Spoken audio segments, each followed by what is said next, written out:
Welcome back, my friends, to another episode of TFT Hyperroll with Artark. You know the drill. You know what I'm going to say. What am I going to say? I'm going to say like, comment, subscribe, do things to help the YouTube algorithm. It gets the channel out there, gets more subscribers, etc., etc. And now, let's get into this. This is another video where I want to show you how versatile the A.D.M.I.N build has become, and this one gets just a little bit crazy.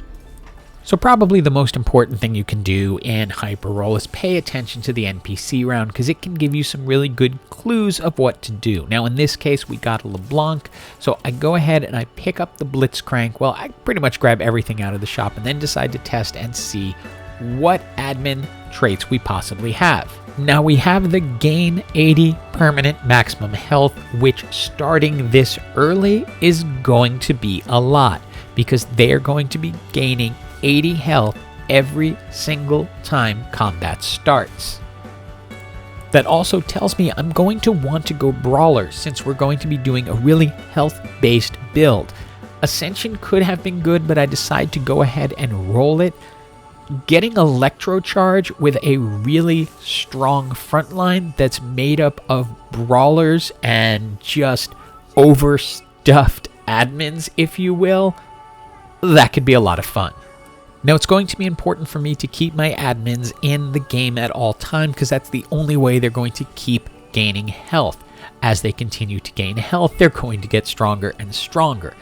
That means I might not necessarily win early, but LeBlanc is a pretty strong unit, and Blitz can be pretty tanky, so we're lucky to get through this first round with a victory.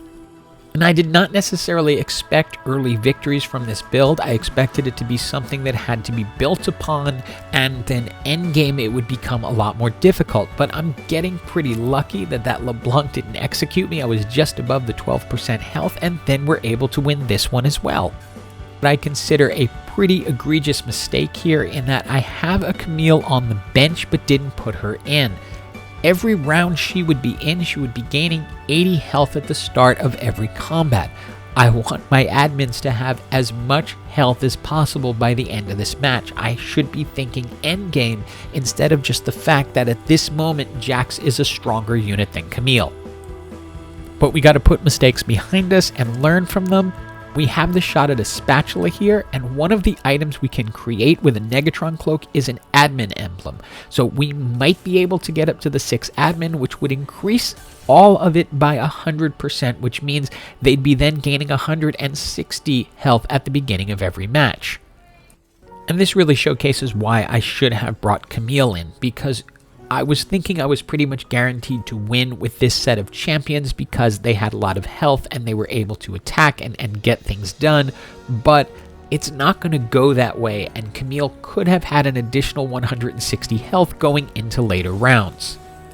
It's time for our next set of augments, and although there's nothing here I really love, Knife Edge 2 will work because I'm running a mostly frontline comp, and my backliner, which is LeBlanc, does not need attack damage, but it'll be good for if when I get Warwick, he will benefit greatly from the additional attack damage. It's also time to go to the 4 A.D.M.I.N and then pick up our additional power. I wish there was more health here, but I can stack the attack damage on top of attack damage. I'm going to be buffing up Vi since I have her and then 2 more, so I'm hopeful maybe I can get to gold 3 stars. We'll have to see. Between the carousel and NPC round, I ended up with a 2-star Jax with a rapid fire cannon and Hand of Justice. I decide to go ahead and put the A.D.M.I.N trait onto Jax instead, so he'll be gaining the health and the additional attack damage. I'm going to keep Vi as my main tank because I now have 2 stars, and again, hopeful to get to 3.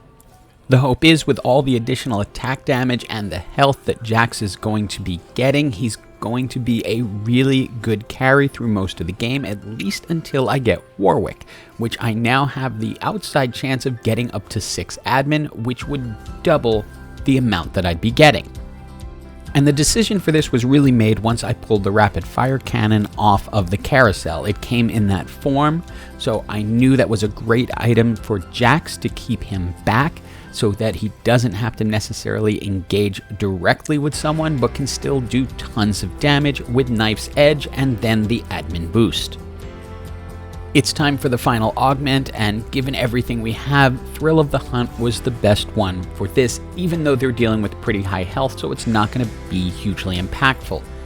I decide to dump Camille because at this point, having the 5th admin wasn't really helping, but having the 6th Brawler will.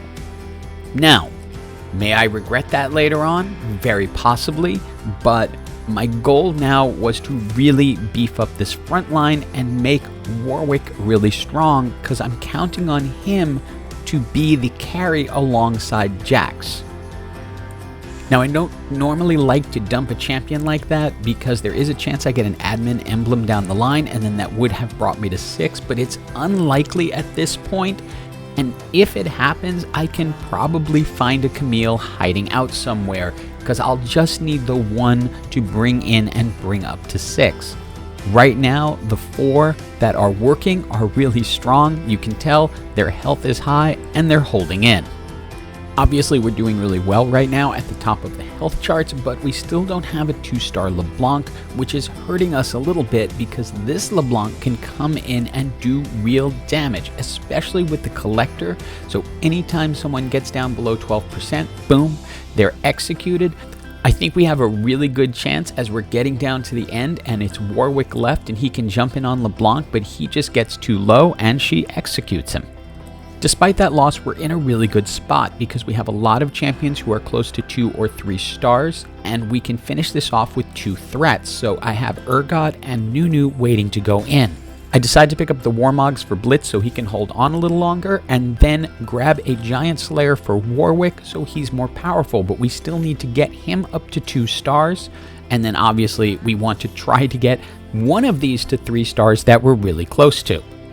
And say hello to facing off against an Animaniacs build. They're using Vayne as an additional champ. Normally I would try to go to a 5 cost at that point, but still you can see how effective this build is, especially if your front line is strong and they got their 3-star Silas, and he is able to hold on while their misfortune finishes us off. And what we really need is to get these champs to gold, and there's our gold 3-star Vi, which is going to help tank things up much more. We're really looking for that 2-star Warwick, but it's not ready yet.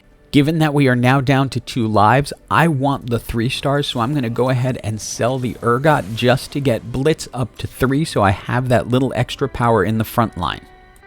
And you will see the 3-star Vi pays off big time as she is able to just stand in and take damage. This is a really strong team we're up against. That LeBlanc can really do a ton with a death cap and then 2 Giant Slayers, but we get in, Vi stayed alive throughout the whole thing, and Jax finishes her off. And that led us into the top 4. And there happened to be an admin symbol on that carousel, so I come back, there's a Camille for me, I have the admin symbol, now it's just a matter of which way I want to go. I always like turning Blitz into a real Blitz, make Vi the last admin, and we now have 6 admin, 6 Brawlers. And we have one final item choice, and Rageblade will do really well for Warwick as he speeds up his attack if we can ever get up to a 2-star Warwick. We're going to go looking right now and see what we can find. It gives us 2 Urgots, and while I generally like Nunu better than Urgot, if I can get a 2-star, I will stick with it. And then finally, the 2-star Warwick we have been looking for.